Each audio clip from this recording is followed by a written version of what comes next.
Hello everyone, welcome to FixZone. Today we will be discussing how to fast forward on YouTube TV. If you're new here, be sure to hit that like button and subscribe for more helpful tips and tricks.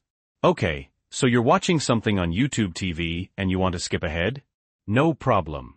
It's actually really easy, but the method can depend on what device you're using. First, let's talk about using YouTube TV on your TV with a remote.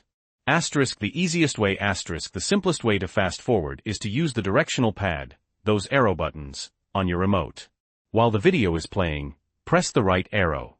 Each press will usually skip ahead about 10 seconds. You can keep pressing it to jump further. Using the scrub bar you can also use the scrub bar, which is that line showing your progress through the show or movie.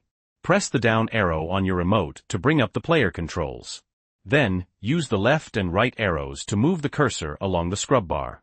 Once you're at the spot you want, press the select or enter button on your remote.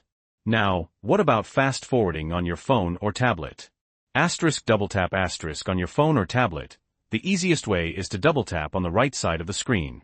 Each double tap skips forward about 10 seconds.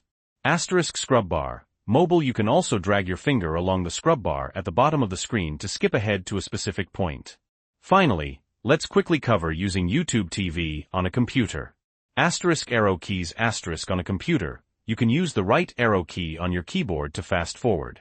Each press typically skips ahead about 10 seconds. Scrub bar. Computer, you can also click and drag the little circle on the scrub bar to skip forward. So there you have it.